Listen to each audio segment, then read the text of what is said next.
You found it. Your home for the best content on your favorite team, the Fighting Tigers of LSU. Do us a favor, subscribe to the channel, leave your comments below, and be sure to smash that like button.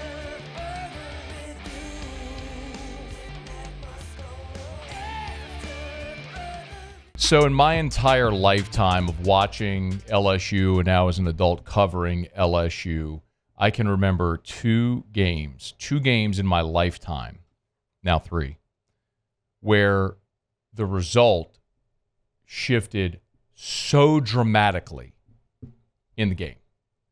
And I'm not talking about a singular play like the Bluegrass Miracle. I mean, one team is so firmly in control of the game, and then it so drastically shifts.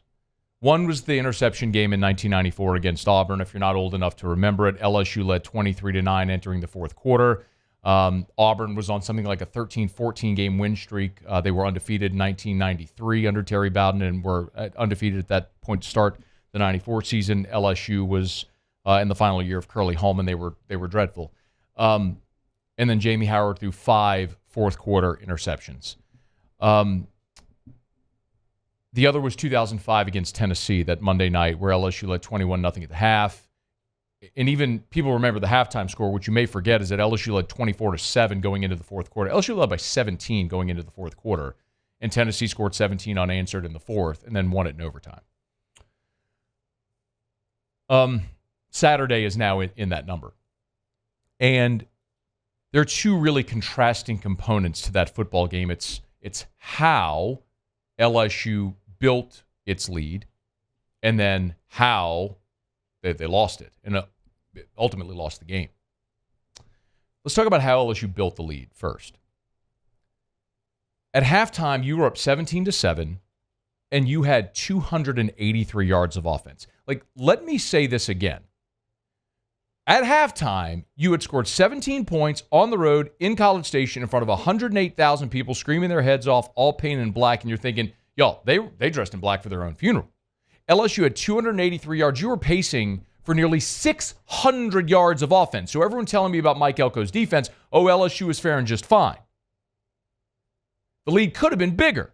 You had a first and goal from the 7. You end up settling for a field goal. You miss a 48-yard field goal, a drive where you got bumped back because of a false start by Will Campbell. You missed a 49-yard field goal, and the play on second down of that possession, Caden Durham dropped a ball, so you would have been more manageable as well. So some self-inflicted wounds. Otherwise, you could have potentially been up 27-7.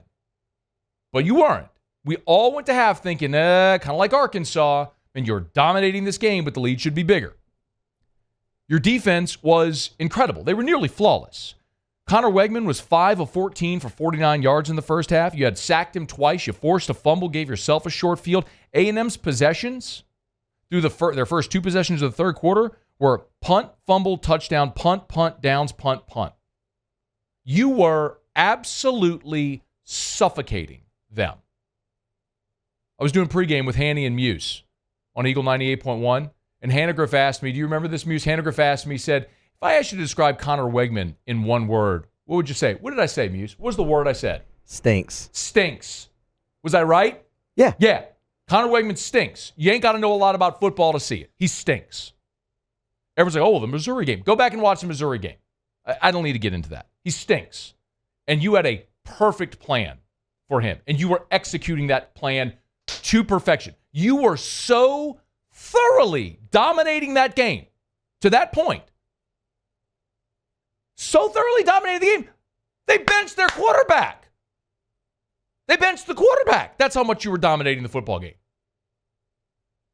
And then it all changed. You force back-to-back 3-and-outs, the 9:47 mark of the third quarter. You get the football. You're facing a 3rd and 2 on that possession. Garrett Nussmeier rolling left, throws back toward the middle of the field. We all saw it. It was intercepted. It was a terrible decision.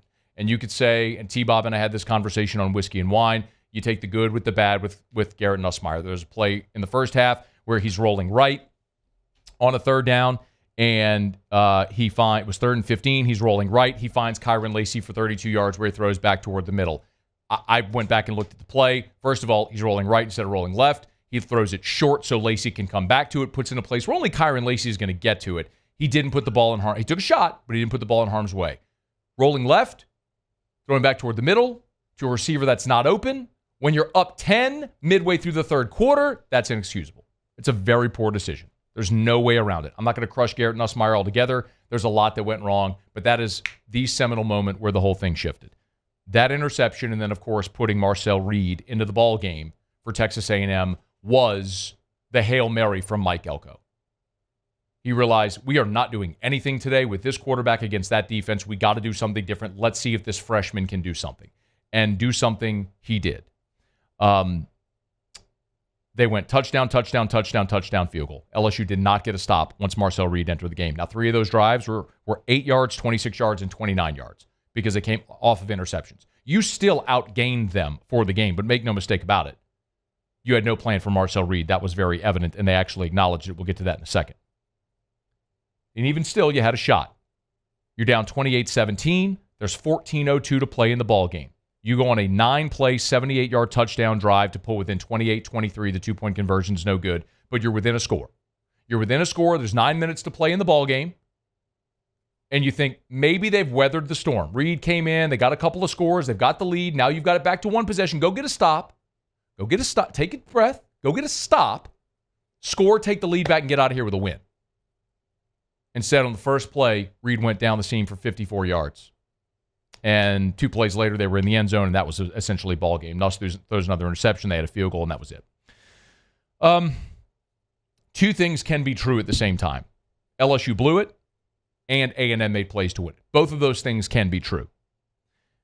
If Connor Wegman would have played the entire game, if Mike Elko would have played Connor Wegman the whole game, Garrett Nussmeier could have thrown 30 interceptions, and LSU still would have won because they weren't moving the football. So you tip your hat to Mike Elko for doing something bold, benching his quarterback and going with the young guy to change it up to see it would work, and it absolutely worked. And you could also say A&M's defense forced mistakes. That's true. But every defense is trying to force an offense into mistakes. Every defense is trying to confuse Garrett Nussmeier. Every defense is trying their best to mix up coverages and all those things.